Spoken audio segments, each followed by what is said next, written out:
Hello दोस्तों, मैं रामेश यादव एक बार फिर आपका अपने चैनल स्टडी डाट पर स्वागत करता हूं। दोस्तों, रीजनिंग में जो टॉपिक चल रहा है उस टॉपिक का नाम है डायरेक्शन एंड डिस्टेंस, दिशा और दूरी। दोस्तों, इससे पहले मैं 2 पार्ट बना चुका हूं। जैसा कि मैं बताया हूं पहले पार्ट में कि टोटल 9 टाइप के क्वेश्चन इसमें बनाए जा सकते हैं। तो उनमें से मैं अभी तक टाइप जो है कि फर्स्ट पार्ट में टाइप 1, टाइप 2 और टाइप 3 कवर किया हूँ, और पार्ट 2 में जो है मैं टाइप 4 और टाइप 5 को कवर किया हूँ। तो मैं उन सभी को सजेस्ट करूँगा जो पार्ट 1 और पार्ट 2 नहीं देखे हैं वो हमारे प्लेलिस्ट में जाके पार्ट 1 और पार्ट 2 को देख सकते हैं। दोस्तों, आइए आज हम पार्ट 3 में डिस्कस करते हैं टाइप नंबर 6 को।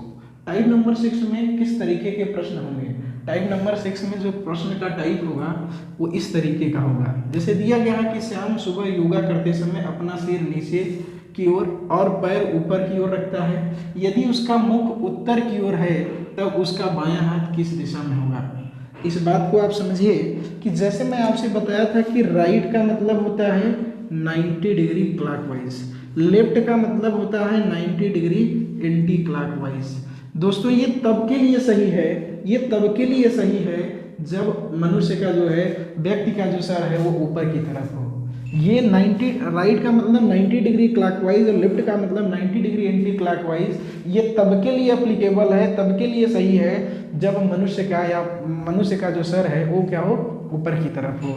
मनुष्य का सर ऊपर की तरफ हो तब। लेकिन यहाँ पे प्रॉब्लम में आप देख रहे हैं कि श्याम सुबह योगा करते समय अपना सर किधर किया है, नीचे की तरफ पैर रखा है, नीचे की तरफ सर है और पैर उसका क्या है, ऊपर की तरफ है। अच्छा, यदि उसका मुख उत्तर की ओर, यानी उसका जो चेहरा है वो किधर है, उत्तर की तरफ है, तो उसका बायां हाथ किस दिशा में होगा। तो आप यहाँ पर अब ये कंसेप्ट ऐसे नहीं लगाएंगे।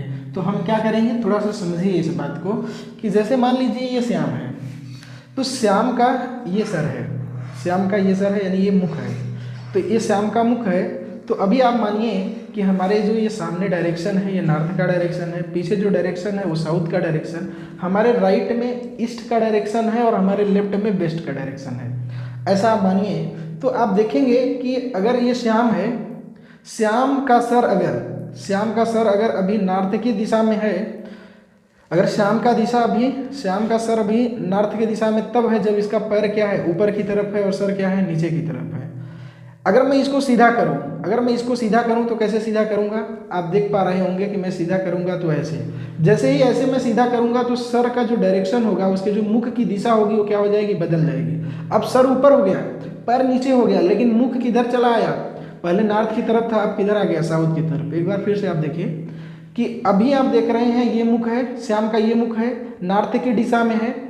इसका राइट हैंड, हमारा राइट हैंड जो है वही इसका राइट हैंड है, हमारा जो लेफ्ट हैंड है वही इसका भी लेफ्ट हैंड है। ये इसका राइट हैंड है और ये इसका लेफ्ट हैंड है। देख पा रहे होंगे ये जो ढक्कन है ये राइट हैंड को रिप्रेजेंट कर रहा है, ये जो खाली वाला भाग है वो लेफ्ट हैंड को रिप्रेजेंट कर रहा है। ये इसका मुख है, अभी इसका पैर ऊपर है और मुख नीचे है। तो जैसे ही आप इसको रिवर्स करेंगे, आप जैसे ही इस व्यक्ति को सीधा करेंगे, आप सीधा कर रहे हैं, सीधा जैसे ही करेंगे तो अब देख रहे हैं उसका मुख हमारी तरफ आ गया, यानी नॉर्थ के अपोजिट डायरेक्शन में आ गया, यानी मुख उसका जस्ट अपोजिट डायरेक्शन में यानी साउथ दिशा में आ गया। लेकिन अभी भी हाथ यही ढक्कन वाला ही लेफ्ट था और ये खाली वाला पार्ट क्या था, लेफ्ट, यानी हाथ की दिशा उसकी नहीं बदली, केवल उसका बदला क्या, फेस बदला। तो अगर वो उल्टा था, सीधा करने में क्या होगा, सीधा करने में उसके फेस का डायरेक्शन अपोजिट हो जाएगा, लेकिन उसके दायां हाथ और बायां हाथ का डायरेक्शन नहीं बदलेगा।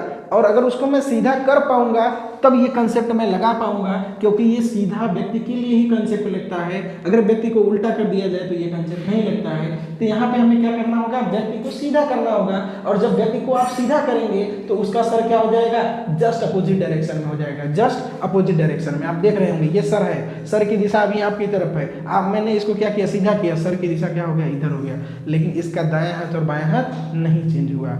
तो देखिए इस तरीके के प्रॉब्लम को आप कैसे सॉल्व करेंगे, बहुत सिंपल आपको समझना है कि दिया है श्याम सुबह योगा करते हुए अपना सिर नीचे और पैर ऊपर रखा था, यदि उसका मुंह उत्तर की ओर तब उसका बायां हाथ किस दिशा में होगा। तो इसका चेहरा जो है, फेस किधर है, नॉर्थ के डायरेक्शन में, उत्तर की दिशा में। तो जैसे इस व्यक्ति को आप सीधा करेंगे तो ये नॉर्थ का जस्ट अपोजिट क्या हो जाएगा, साउथ हो जाएगा। क्या हो जाएगा, साउथ। अब साउथ का लेफ्ट हैंड क्या होगा, यानी साउथ के left 90 degree anti clockwise, south के लेफ्ट मतलब 90 डिग्री एंटी क्लॉकवाइज। ये है साउथ, साउथ से 90 डिग्री एंटी क्लॉकवाइज, इधर चलेंगे क्लॉकवाइज, इधर चलेंगे एंटी क्लॉकवाइज, तो आंसर क्या हो जाएगा? ईस्ट हो जाएगा। तो आंसर यहाँ पे क्या आ जाएगा? ईस्ट आ जाएगा। इसी तरीके से मैं शॉर्ट फॉर्म में क्वेश्चन लिया हूँ कि अगर कोई व्यक्ति है जो योगा कर रहा है, अगर अब उसका सर ईस्ट की डायरेक्शन में है, तो बताइए उसका दाएं हाथ किस दिशा में होगा? तो आप क्या करेंगे? व्यक्ति को सीधा करेंगे। जब व्यक्ति को आप सीधा करेंगे तभी ये वाला कॉन्सेप्ट लगेगा। तो सीधा करने में डायरेक्शन चेंज होता है, डायरेक्शन क्या हो जाता है? अपोजिट हो जाता है। अगर ईस्ट की दिशा है तो क्या हो जाएगा? वेस्ट हो जाएगा। तो डायरेक्शन यानी कि उसकी दिशा क्या हो गई? व्यक्ति का अब किधर हो गया? वेस्ट। अब सीधा किए हैं तो ये कॉन्सेप्ट लगाया जा सकता है। राइट हैंड पूछ रहा है, राइट हैंड का मतलब 90 डिग्री क्लॉकवाइज, राइट हैंड का मतलब क्या है? 90 डिग्री क्लॉकवाइज। तो वेस्ट के 90 डिग्री क्लॉकवाइज क्या है? वेस्ट के 90 डिग्री क्लॉकवाइज नॉर्थ है दोस्तों। तो क्या आएगा इसका आंसर? इसका आंसर नॉर्थ आएगा, यानी उत्तर आएगा। इसका आंसर नॉर्थ आएगा। प्रश्न संख्या 3 देखिए, इसको भी मैं शॉर्ट फॉर्म में लिया हूँ कि कोई व्यक्ति है योगा कर रहा है, अब उसका जो चेहरा है वो किस डायरेक्शन में है? नॉर्थ वेस्ट में। अच्छा, योगा करते समय ये उल्टा है, योगा करते समय ये उल्टा है, और इसका चेहरा जो मुख है वो किस दिशा में है? नॉर्थ वेस्ट के डायरेक्शन में है। तो अभी जब व्यक्ति उल्टा है तो ये कॉन्सेप्ट नहीं लगा सकते हैं। हमें क्या करना पड़ेगा? व्यक्ति को सीधा करना पड़ेगा। जब व्यक्ति को आप सीधा करेंगे तो क्या परिवर्तन होगा? परिवर्तन होगा, इसकी दिशा जस्ट अपोजिट हो जाएगी। नॉर्थ का साउथ, वेस्ट का ईस्ट। अब क्या करना है? इस साउथ ईस्ट से व्यक्ति को सीधा कर लिया गया, तो राइट और लेफ्ट का कंसेप्ट लगाया जा सकता है। क्या पूछा है? लेफ्ट हैंड पूछा है। लेफ्ट हैंड का मतलब क्या होता है? 90 डिग्री एंटी क्लॉकवाइज। तो साउथ ईस्ट कहाँ पे है? साउथ ईस्ट ये है, साउथ और ईस्ट के बीच में ये साउथ ईस्ट है। यहाँ से क्या करना है? 90 degree anti clockwise, 90 degree anti clockwise. तो ये क्या आ जाएगा? नॉर्थ वेस्ट आ जाएगा। तो इसका आंसर क्या हो जाएगा? नॉर्थ वेस्ट हो जाएगा।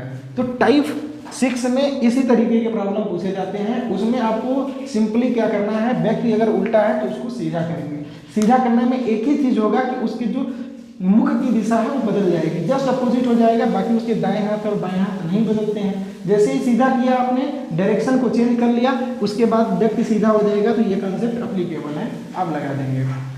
ठीक है, अगले टाइप डिस्कस करते हैं। देखिए टाइप 7 में किस तरीके के प्रॉब्लम होंगे। जो टाइप 7 है वो बेस्ड ऑन द शैडो, छाया पर आधारित है। जो प्रश्न होंगे इसमें पूछा जाएगा कि इस व्यक्ति का जो छाया है, इस व्यक्ति के दाएं या बाएं या किसी के आगे पीछे, इस तरीके के प्रॉब्लम होंगे। तो इसमें जो शैडो होगा, जो छाया होगा, वो या तो मॉर्निंग के समय पूछा जाएगा या इवनिंग के समय। क्योंकि मॉर्निंग के समय जो सन होता है वो बिल्कुल ईस्ट में होता है, और इवनिंग के समय ही सन जो होता है वो वेस्ट में होता है। तो जब भी प्रॉब्लम बनेगा या तो मॉर्निंग का पूछेगा या तो इवनिंग का पूछेगा। अच्छा, जब छाया जो बनेगा वो किसी व्यक्ति के या तो लेफ्ट में बनेगा या तो राइट में बनेगा, यानी कि या तो दाईं तरफ बनेगा या तो बाईं तरफ। एक तरीका और भी है, हो सकता है किसी व्यक्ति के आगे पीछे या आगे बने या किसी व्यक्ति के पीछे बने। ये पॉसिबिलिटी है, किसी व्यक्ति के आगे बन सकता है या पीछे बन सकता है, या किसी व्यक्ति के दाएं या किसी व्यक्ति के बाएं। यही 4 पॉसिबिलिटी है छाया के बनने की। और किस समय पूछेगा? या तो मॉर्निंग के समय पूछेगा या तो इवनिंग के समय पूछेगा। देखिए एक प्रॉब्लम मैं यहाँ पे ले रखा हूँ। जो प्रॉब्लम दिया है वो इस तरीके से दिया है। In a morning 2 friend Rohit and Rahul were talking to each other face to face. If at this time of the shadow of Rohit felt exactly to the right of Rahul, then in which direction Rohit was facing. प्रश्न क्या कर रहा है, मैं हिंदी में बताऊं कि सुबह के समय 2 दोस्त हैं जिनके नाम रोहित और राहुल है। वो दोनों एक दूसरे से फेस टू फेस बात कर रहे हैं। फेस टू फेस का मतलब है कि अगर रोहित का मुंह इधर है तो राहुल का मुंह रोहित की तरफ, यानी रोहित का मुंह राहुल की तरफ और राहुल का मुंह रोहित की तरफ। यानी कि अगर रोहित नॉर्थ डायरेक्शन में होगा, रोहित का मुंह नॉर्थ डायरेक्शन में होगा, तो राहुल का मुंह साउथ डायरेक्शन में होगा। फेस टू फेस का मतलब जस्ट अपोजिट डायरेक्शन में उन दोनों के चेहरे होंगे। Eight this time of the shadow कह रहा है कि इस समय जो उसकी छाया है, किसकी छाया है? शैडो ऑफ रोहित, यानी कि रोहित की जो छाया हो बिल्कुल एग्जैक्टली राहुल के कहाँ बन रहा है? दाईं तरफ बन रहा है।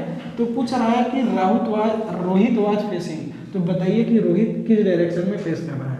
अभी मैं आपको प्रैक्टिकली फील कराऊंगा, लेकिन इसका जो शॉर्ट ट्रिक है बहुत आसानी से आप जो है कि 15 से 20 सेकंड में आंसर कर सकते हैं। कैसे करेंगे देखिए, इसको समझते हैं। जैसे ही मॉर्निंग लिखा आप क्या कर दीजिए? ईस्ट लिख दीजिए। मॉर्निंग में ईस्ट, क्योंकि सन मॉर्निंग में कहाँ होता है? ईस्ट में। इसके बाद बोला है कि right of the Rahul, right of the Rahul, यानी कि राहुल के राइट उसका राहुल, यह है राहुल का राइट हैंड, तो राहुल का राइट हैंड यानी ईस्ट का राइट क्या होगा, देखिए ये डायरेक्शन नॉर्थ का है, ये साउथ का है, ये ईस्ट का है और ये वेस्ट का है। तो मॉर्निंग का मतलब ईस्ट है, यानी राहुल का मुंह कहाँ होगा, ये जो राइट ऑफ राहुल है, राइट ऑफ राहुल का मॉर्निंग के समय मुंह किधर होगा, राइट ऑफ ईस्ट, ईस्ट के राइट क्या है, साउथ, यानी कि राहुल का जो फेस है वो कहाँ पे होगा, साउथ डायरेक्शन में होगा। तो अगर राहुल का फेस साउथ की तरफ हो गया और दोनों बात फेस टू फेस कर रहे हैं तो रोहित का दिशा क्या हो जाएगा, रोहित की दिशा नॉर्थ की तरफ हो जाएगा। इसको आप प्रैक्टिकली फील कीजिए, कैसे आप फील करेंगे, तो देखिए अगर आप ये बनाएंगे तो ये नॉर्थ होगा और ये साउथ होगा, ये वेस्ट होगा और ये ईस्ट होगा, तो सन यहीं कहीं पे होगा। अगर सन यहाँ कहीं पे होगा तो जो शैडो बनेगा वो यहाँ बनेगा या तो यहाँ बनेगा। प्रश्न में क्या कर रहा है, प्रश्न में कर रहा है कि जो राहुल है, राहुल के राइट पे बनना है किसका, रोहित का। तो राइट करना है तो अगर एक व्यक्ति यहाँ है, उस व्यक्ति का अगर वो फेस इधर किया हो तो उसका राइट किधर होगा, अगर वो व्यक्ति का चेहरा इधर हो तो उसका राइट जो है ये होगा, राइट ये होगा और लेफ्ट ये होगा। तो इसका चेहरा किधर होगा, नीचे की तरफ। तो ये इधर नीचे की तरफ कौन चेहरा किया हुआ है, नीचे की तरफ चेहरा किया हुआ है राहुल, तभी तो इसके राइट में यहाँ छाया बन रहा है, क्योंकि इसका जो शैडो बनेगा यहाँ पे कोई भी व्यक्ति होगा, यहाँ बनेगा या तो यहाँ बनेगा। तो राइट में बन रहा है, राइट में बन रहा है, तो जो व्यक्ति नीचे मुंह किया होगा उसी का राइट यहाँ आएगा, और जो व्यक्ति ऊपर किया होगा उसका यहाँ पे क्या आएगा, लेफ्ट आएगा। तो यानी कि राहुल के डायरेक्शन में मुंह किया है, साउथ के डायरेक्शन में, तो राहुल साउथ के डायरेक्शन में मुंह किया है, तो रोहित का मुंह किधर हो जाएगा, नॉर्थ के डायरेक्शन में। ये आपका आंसर हो जाएगा। और भी प्रश्न हम डिस्कस करते हैं। देखिए यहाँ पे अगला प्रश्न है, in morning Rohan and Kritika were talking to each other face to face, if at this time the shadow of Rohan exactly left of the Kritika, then in which direction Rohan was facing. Hindi में अगर बोलूँ तो हिंदी में कह रहा है कि सुबह के समय रोहन और कृतिका एक दूसरे से फेस टू फेस बात कर रहे हैं। करें कि उस समय सुबह के समय जो है रोहन का छाया कृतिका के बाएं बनता है। करें कि दिन इन which direction Rohan was facing, तो यानी कि रोहन की दिशा क्या होगी। तो आप हमेशा मैं आपको सजेस्ट करूंगा कि आप शॉर्टकट पे ही जाएं। तो मॉर्निंग का मतलब क्या हो गया, ईस्ट, मॉर्निंग का मतलब हो गया ईस्ट। कहाँ पे शैडो बन रहा है, लेफ्ट ऑफ द कृतिका, यानी आपको क्या करना है, कृतिका का लेफ्ट निकालना है, किसके, ईस्ट के। तो ये किसका डायरेक्शन पता चलेगा, किसके फेस का डायरेक्शन, जिसका लेफ्ट है। किसका लेफ्ट है भाई, कृतिका का लेफ्ट है। तो कृतिका का फेस पता चल जाएगा। कब आपको पता चलेगा, जब कृतिका के लेफ्ट आप जाएंगे, कब, जब ईस्ट के लेफ्ट जाएंगे। तो आप देखिए ये यहाँ पे ईस्ट था, ये नॉर्थ था, ये साउथ था, ये वेस्ट था। तो ईस्ट के लेफ्ट मतलब 90 degree anti clockwise, 90 degree anti clockwise क्या हो जाएगा, नॉर्थ हो जाएगा। यानी जो कृतिका का फेस होगा वो किस डायरेक्शन में होगा भाई, नॉर्थ के डायरेक्शन में होगा। दोनों फेस टू फेस बातें कर रहे हैं, यानी दोनों की दिशा क्या है, एक दूसरे के अपोजिट है। तो कृतिका अगर नॉर्थ के डायरेक्शन में है तो रोहन का दिशा क्या हो जाएगा, तो रोहन किस दिशा में फेस किया होगा, रोहन साउथ की दिशा में फेस किया होगा। ये आपका आंसर हो गया। इसी तरीके से प्रॉब्लम इवनिंग पे भी बनाए जाते हैं। प्रॉब्लम इस तरीके से बनाया गया कि one evening two friend Shivam and Govind were talking to each other, if at this time the shadow of Govind exactly to the right of the Shivam, then in which direction Govind was facing. करा कि कोई शाम का समय है, हिंदी में अगर बोलूँ शाम के समय है, दो मित्र हैं, शिवम और गोविंद दो मित्र हैं जो एक दूसरे से बातें कर रहे हैं। बात करते समय दोनों के चेहरे एक दूसरे के आमने सामने हैं। करें कि अगर गोविंद का चेहरा शिवम के राइट में बनता है तो बताइए कि गोविंद का चेहरा किस तरफ है। गोविंद का अगर छाया जो है शिवम के दाएं बनता है तो गोविंद किस दिशा में अपना मुख किया हुआ है। तो बहुत आसान है, जैसे ही इवनिंग बोले तो इवनिंग के लिए आपको क्या लिखना है, वेस्ट लिखना है। और यहाँ पे क्या लिखा है, राइट ऑफ द शिवम। तो यानी वेस्ट के अगर आप राइट चले जाएंगे तो शिवम के चेहरे का डायरेक्शन मिल जाएगा। तो शिवम के चेहरे का जो डायरेक्शन होगा उसके लिए आपको क्या करना पड़ेगा, राइट जाना पड़ेगा। किसके, वेस्ट के। ये है वेस्ट, वेस्ट का राइट कौन सा है, नॉर्थ है। यानी शिवम के डायरेक्शन में चेहरा किया हुआ है नॉर्थ के डायरेक्शन में। चूंकि शिवम और गोविंद फेस टू फेस हैं, यानी आमने सामने बात कर रहे हैं, इसलिए दोनों की दिशाएं क्या होंगी, विपरीत होंगी। तो गोविंद किस डायरेक्शन में चेहरा किया होगा? साउथ के डायरेक्शन में। तो इसका आंसर क्या आ जाएगा दोस्तों? साउथ आ जाएगा। तो इस तरीके से हम लोगों ने टाइप 7 भी कंप्लीट कर लिया। तो आइए हम लोग पढ़ते हैं टाइप 8। टाइप 8 में किस तरीके के प्रॉब्लम आते हैं, या मैं टाइप 8 में किन तरीके के प्रॉब्लम को इंक्लूड किया हूँ? Train in smoke, train in smoke, रेलगाड़ी और धुआं के जो प्रश्न बनते हैं उनको मैं टाइप 8 में इंक्लूड किया हूँ। तो इसमें आपसे पूछा जाता है कि रेलगाड़ी एक पर्टिकुलर डायरेक्शन में चल रहा है, एयर एक पर्टिकुलर डायरेक्शन में चल रहा है, तो बताइए कि जो स्मोक होगा, रेलगाड़ी से जो निकलने वाली धुआं होगी वो किस डायरेक्शन में जाएगी? तो इसका एक कंसेप्ट है कि स्मोक हमेशा ही opposite to running train, train की दिशा के बिल्कुल ही विपरीत दिशा में धुआं जाता है। प्लस इसमें क्या चीज़ ऐड ऑन होता है? इसमें ऐड ऑन होता है एयर का डायरेक्शन, यानी कि जो हवा चल रही है उसकी दिशा को इसमें हम ऐड कर देते हैं। तो आइए प्रश्न से समझते हैं। प्रश्न एक है कि रनिंग ट्रेन है, कोई रेलगाड़ी है, वो किस दिशा में चल रही है? पूर्व की दिशा में। तो देखिए ये ईस्ट का डायरेक्शन है, ये नॉर्थ का, और ये वेस्ट है और ये साउथ है। रेलगाड़ी अगर ईस्ट की दिशा में चल रही है, पूर्व की दिशा में, तो धुआं इसके बिल्कुल विपरीत है। रेलगाड़ी अगर ऐसे आगे चल रही है तो धुआं उसके बिल्कुल विपरीत चलेगी, यानी कि इसका आंसर क्या होगा? वेस्ट होगा। यहाँ पर चूंकि एयर का कॉन्सेप्ट नहीं था, एयर के बारे में उसने जिक्र नहीं किया था, इसलिए एयर का डायरेक्शन की बात मैं नहीं किया। Smoke opposite to the rain train, plus air direction होता, लेकिन एयर की बात नहीं किया था, इसलिए एयर का कॉन्सेप्ट इसमें नहीं लगेगा। अगला प्रश्न देखिए, दिया है कि रनिंग ट्रेन, कोई रेलगाड़ी है जो कहाँ चल रही है? ईस्ट की दिशा में चल रही है फिर से। अब एयर का डायरेक्शन दिया हुआ कि एयर भाई नॉर्थ डायरेक्शन में चल रहा है, रेलगाड़ी इधर चल रही है, हवा ऊपर इधर नॉर्थ की तरफ चल रहा है। तो आप भी बताइए कि स्मोक का डायरेक्शन क्या होगा? तो स्मोक का जो डायरेक्शन होगा वो हमेशा क्या होगा?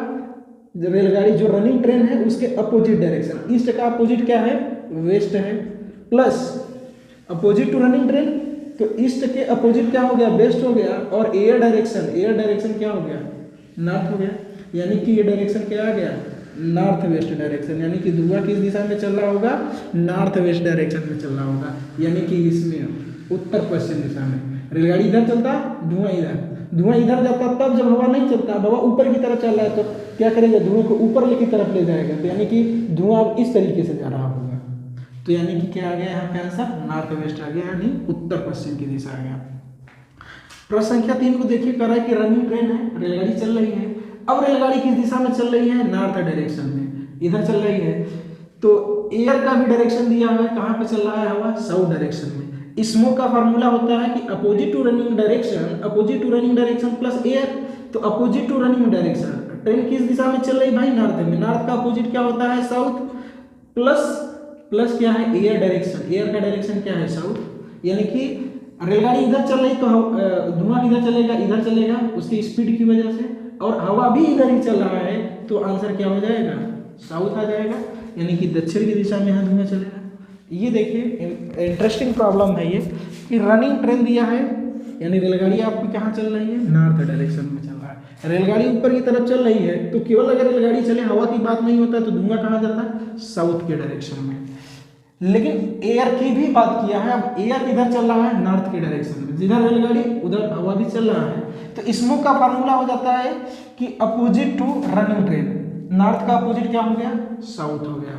और यहाँ पे डायरेक्शन ऑफ नॉर्थ, ये हो गया नॉर्थ। ये दोनों ही डायरेक्शन बिल्कुल विपरीत हैं। तो जब ऐसा सिचुएशन बने कि दोनों डायरेक्शन एक दूसरे के बिल्कुल विपरीत हो, यहाँ पे सिचुएशन क्या बन सकता था? सिचुएशन ये बनता है, या तो नॉर्थ और ईस्ट का बनता।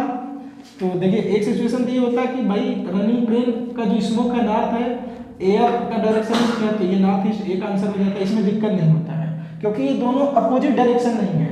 इसी तरीके से नॉर्थ वेस्ट भी आ सकते हैं, इसमें भी दिक्कत नहीं आएगी। दिक्कत तब आएगी जब यहाँ पे जो स्मोक होगा, यहाँ का जो आंसर होगा, ये दोनों बिल्कुल एक दूसरे के विपरीत हो जाएंगे। जब दोनों विपरीत हो जाएंगे तब यहाँ पे कहानी, यहाँ पे स्पीड का आ जाएगा। रोल यहाँ पे स्पीड का होगा कि ट्रेन की स्पीड क्या होगी और एयर की स्पीड क्या होगी। यानी ट्रेन की वजह से हवा इधर आना चाहिए, और ट्रेन की वजह से धुआं किधर आना चाहिए? साउथ डायरेक्शन में। और एयर की वजह से किधर जाना चाहिए? नॉर्थ के डायरेक्शन में। तो यहाँ मेन रोल आएगा स्पीड का, कि ट्रेन कितनी स्पीड से चल रहा है और एयर कितनी स्पीड से चल रहा है। तो अगर ट्रेन की स्पीड ज़्यादा होगी, एयर की स्पीड कम होगी, तो ट्रेन की स्पीड अगर ज़्यादा हो गई तो कौन किधर आ जाएगा आंसर, साउथ में आ जाएगा, क्योंकि ये साउथ हो जाएगा, ये नॉर्थ, साउथ माइनस नॉर्थ करेंगे तो जो डायरेक्शन बड़ा होगा, जिसकी स्पीड बड़ी होगी उसी की दिशा आएगी। तो यहाँ पे आंसर क्या हो जाएगा, तब साउथ हो जाएगा। ये साउथ तब होगा जब ट्रेन की स्पीड ज़्यादा होगी एयर की स्पीड से। दूसरा कंडीशन क्या है, दूसरा कंडीशन ये है कि अगर एयर की स्पीड ट्रेन की स्पीड से ज़्यादा हो, अगर हवा की गति ट्रेन यानी कि रेलगाड़ी की चाल से ज़्यादा हो जाए, तो इस कंडीशन में जो आंसर आएगा वो क्या आएगा, ये साउथ प्लस नॉर्थ था, यानी कि अब आंसर नॉर्थ आएगा जो एयर का डायरेक्शन है, तो यहाँ पे आंसर नॉर्थ हो जाएगा। अच्छा, एक कंडीशन यहाँ पे ये भी तो होगा, एक स्थिति ये भी होगी कि ट्रेन की अगर गति और एयर की गति समान हो जाए, दोनों की स्पीड समान हो जाए, तब क्या होगा, अगर दोनों की स्पीड समान हो जाए तो धुआं ऊपर उठेगा, धुआं बिल्कुल ऊपर जाएगा, रेलगाड़ी की बिल्कुल ऊपर चला जाएगा, तो ये क्या हो जाएगा, एबव द ट्रेन। इसका आंसर होगा एबव द ट्रेन, धुआं ऊपर उठेगा। तो इस तरीके से आपने देखा कि हमने ट्रेन और स्मूथ के सारे जितने भी क्वेश्चन बन सकते थे उन सभी को डिस्कस किया। देखिए टाइप 9 जो है, टाइप 9 में किस तरीके के प्रॉब्लम इंक्लूड किए जाते हैं, कोडेड डायरेक्शन। इस तरीके से क्वेश्चन में कोडेड डायरेक्शन के फॉर्म में भी क्वेश्चन आते हैं। दिया है कि P हैज Q मीन्स क्या है, Q is 4 kilometre north of P। P dollar Q का मतलब है P is 6 kilometre east of Q। P at the rate Q means Q is 12 kilometre south of P। Problem जो आपसे पूछ रहा है, कह रहा है कि इस तरीके से प्रॉब्लम दिए गए हैं, A dollar B has C at the rate D। Correct, now how far and in which direction is A from D, यानी कि A D से कितना दूर है। तो जैसे ही A फ्रॉम D पूछा, यानी कि ये विथ रिस्पेक्ट टू की बात कर रहा है, विथ रिस्पेक्ट टू की बात कर रहा है, यानी कि आपको डायग्राम बनाना पड़ेगा। जब भी विथ रिस्पेक्ट की बात करेगा हमेशा आपको डायग्राम बनाना पड़ेगा। तो डायग्राम बनाएंगे, इसको कैसे बनाएंगे, करा कि पहले आप क्या दिया है, A डॉलर B, तो अब इसमें ढूंढिए कहाँ पे है डॉलर वाला, यहाँ पे है डॉलर वाला, तो जहाँ पे P लिखा हुआ है वहाँ पे आप लिख दीजिए A, जहाँ पे Q लिखा हुआ वहाँ पे लिख दीजिए B। अब पढ़िए, अब इसको P नहीं बल्कि A पढ़िए, A is 6 kilometre east of B। तो आप मान लीजिए कि कोई पॉइंट है, इस पॉइंट से A क्या है, 6 किलोमीटर पूरब में है, A is 6 kilometre east of B। तो यहाँ से ईस्ट जाएंगे, ये हो जाएगा ईस्ट हो जाएगा। डायरेक्शन अगर मैं यहाँ बनाऊँ तो ये ईस्ट का डायरेक्शन है, ये ईस्ट का डायरेक्शन है, और ये वेस्ट का डायरेक्शन है, ये नॉर्थ है और ये साउथ है। तो A is 6 kilometre east of B। A क्या है, B से 6 किलोमीटर पूरब है। तो यहाँ पे अगर A है यानी कि B से 6 किलोमीटर पूरब हो गया है। A is 6 kilometre east of B। A B से 6 किलोमीटर पूरब है। फिर क्या बोला है, फिर क्या बोला है कि B has C। B has C यानी कि कहाँ हैज वाला सिंबल है, हैज वाला सिंबल यहाँ पे है। तो इसमें जहाँ पे B लिखा हुआ है, जहाँ पे देखिए ये पहला टर्म है P, इसमें पहला क्या है B, तो पहला टर्म यहाँ पे है, तो यहाँ पे आप लिख दीजिए B। इसका जो सेकेंड टर्म है वो है Q, इसका सेकेंड टर्म क्या है C, तो यहाँ पे लिख दीजिए C। अब इसको पढ़िए, लिखा है कि C is 4 kilometre north of B। C कहाँ पे है, 4 किलोमीटर नॉर्थ में। C इज 4 किलोमीटर नॉर्थ, ऊपर की तरफ जाएंगे तो नॉर्थ मिलेगा, ऊपर की तरफ जाने पे नॉर्थ मिलता है। तो पॉइंट C कहाँ पे है, यहाँ पे है, और ये B से कितना दूर है भाई, 4 किलोमीटर है। फिर देखिए अगला जो सिंबल दिया है C at the rate D। अब आप ढूंढेंगे कि यहाँ पे सिंबल एट द रेट कहाँ है, यहाँ पे है एट द रेट, ये है एट द रेट। अब इसमें देखिए पहला टर्म C दिया है और दूसरा टर्म D दिया है, इसमें पहला टर्म P दिया है, दूसरा टर्म Q। तो जहाँ पे P दिया है वहाँ पे क्या लिखेंगे, C लिखेंगे, जहाँ पे P लिखा है वहाँ पे C लिखेंगे, जहाँ पे D लिखा है, Q लिखा है सेकेंड टर्म, इसका सेकेंड टर्म D है। अब इसको पढ़िए, D is 12 kilometre south of C। जहाँ पर C है उससे 12 किलोमीटर साउथ जाना। साउथ का मतलब नीचे होता है, साउथ का मतलब नीचे होता है, तो C से 12 किलोमीटर नीचे जाना है। तो 4 किलोमीटर तो भाई यहाँ हो गया, अभी 12 किलोमीटर यानी 8 किलोमीटर और जाना होगा। तो पॉइंट क्या मिल जाएगा, पॉइंट D मिल जाएगा। ये क्या हो गया, 12 किलोमीटर हो गया। अब देखिए प्रॉब्लम क्या पूछा है, प्रॉब्लम पूछा है now how far and in which direction is A from D। A और D के बीच की दूरी और दिशा। ए से डी की दिशा पूछा है, ए से डी की दिशा, तो ए से डी को मिलाएंगे। आपने मिला दिया, देखिए यहाँ पे ए से डी आपने मिला दिया, तो यानी कि आपको भी ए डी का डिस्टेंस पूछा हुआ है, which direction is A from D, और नाउ हाउ फार यानी कि दूरी पूछ रहा है, दूरी और दिशा पूछा था। तो यहाँ पे आपने देखा कि ए से डी हमने मिलाया पॉइंट को। अब हमें ये दूरी चाहिए, तो ये जो 12 किलोमीटर है वो ए सी से डी की दूरी है, और यहाँ पे आप देख रहे हैं कि बी से सी की दूरी 4 किलोमीटर था, तो अगर ये दूरी 4 किलोमीटर हो गया तो ये बचा कितना, 8 किलोमीटर बचा, यानी कि बी से डी के बीच की दूरी कितना है, 8 किलोमीटर है। यहाँ पे ये 8 किलोमीटर है, ये 8 किलोमीटर है और ये 6 किलोमीटर है। तो अगर मैं आपसे बोलूँ कि ए डी का जो स्क्वायर होगा, चूँकि ये समकोण त्रिभुज है, यहाँ पे 90 डिग्री है, तो 90 डिग्री के सामने की जो भुजा होती है वही क्या होता है, कर्ण होता है, उसी को सबसे बड़ी भुजा कहते हैं। सबसे बड़ी भुजा का स्क्वायर शेष दो भुजाओं के वर्ग के बराबर होता है, यानी ए बी का स्क्वायर प्लस बी डी का स्क्वायर। ए बी का स्क्वायर करेंगे तो 6 का होल स्क्वायर कर देंगे, यहाँ पे 8 का होल स्क्वायर, 36 और 8 टाइम 64 हो गया, दोनों को जोड़ेंगे 100 आ जाएगा। ये किसके बराबर आया है, ए डी स्क्वायर के बराबर। ए डी की वैल्यू कितना आ जाएगा, 10 किलोमीटर आ जाएगा, यानी कि डी पॉइंट ए से कितना दूर स्थित है, 10 किलोमीटर स्थित है।